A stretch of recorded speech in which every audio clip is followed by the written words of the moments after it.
Iran અને America વચ્ચે Geneva ખાતે આવતીકાલથી વાર્તાલાપ શરૂ થવાનો છે ત્યારે ડોનાલ્ડ ટ્રમ્પનું એક મહત્વનું નિવેદન સામે આવ્યું છે.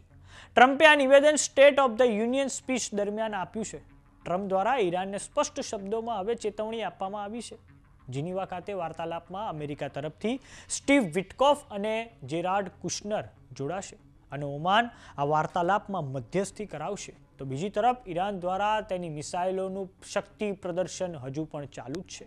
તો આવો જાણીએ સમાચાર વિસ્તારથી. નમસ્કાર, જમાવટ સાથે હું છું પાર્થ.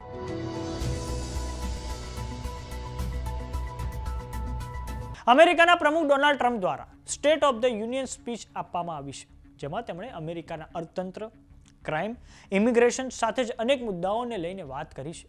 ઈરાન અને અમેરિકા વચ્ચે જીનીવા ખાતે વાર્તાલાપ શરૂ થાય તે પહેલા જ પ્રમુખ ટ્રમ્પે ઈરાન વિશે કહ્યું છે કે છેલ્લા 2 મહિનામાં ઈરાનમાં વિરોધ વચ્ચે તેમણે પોતાના જ દેશમાં 32,000 લોકોનો જીવ લઈ લીધો. ત્યાંની સરકાર દ્વારા ફાયરિંગ કરવામાં આવ્યું, ખૂબ મોટા પાયે મૃત્યુદંડ ફટકારવામાં આવ્યો. અમે ઘણા લોકોને ત્યાં લટકાવવાથી રોક્યા છે. આ લોકો ખૂબ ખતરનાક છે. તેમણે એવી મિસાઇલો વિકસાવી છે જે યુરોપ અને આપણા જે લશ્કરી થાણાઓ છે એટલે કે બેઝિસ છે તેને નુકસાન કરી શકે છે. મિડનાઇટ હેમર પછી મિસાઇલો ના બનાવવા માટે અમે ઈરાનને ચેતવણી આપી હતી. તો આવો સાંભળીએ ડોનાલ્ડ ટ્રમ્પે ઈરાનને લઈને શું કહ્યું છે. Over the last couple of months with the protests, they've killed at least, it looks like 32,000 protests, 32,000 protesters in their own country. They shot them and hung them. We stopped them from hanging a lot of them with the threat of serious violence. But this is some terrible people. They've already developed missiles that can threaten Europe and our bases overseas, and they're working to build missiles that will soon reach the United States of America.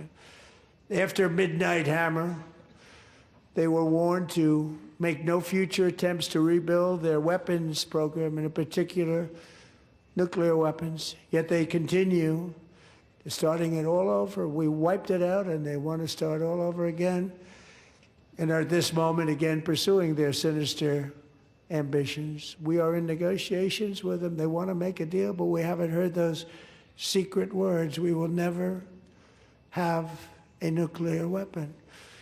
My preference.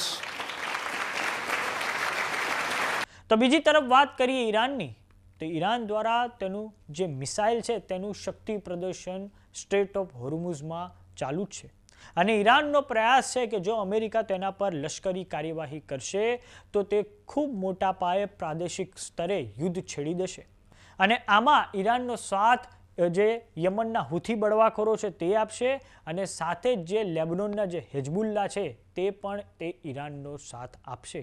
તો હવે જોવાનું એ રહે છે કે જે ત્રીજા તબક્કાની વાતચીત જે જીનીવા ખાતે થવા જઈ રહી છે તેમાં શું થાય છે.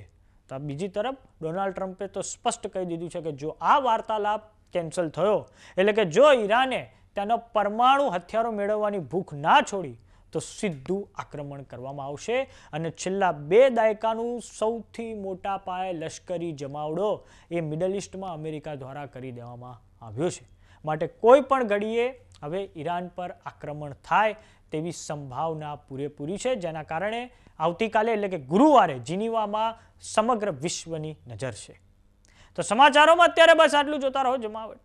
જો તમે અમને યુટ્યુબ પર જોઈ રહ્યા તો સબસ્ક્રાઇબ કરો, જો તમે અમને ફેસબુક પર જોઈ રહ્યા તો ફોલો કરો, સાથે જ અમારી વોટ્સએપ ચેનલ આવી ગઈ છે, જોઈન કરવાનું ના ભૂલતા. નમસ્કાર.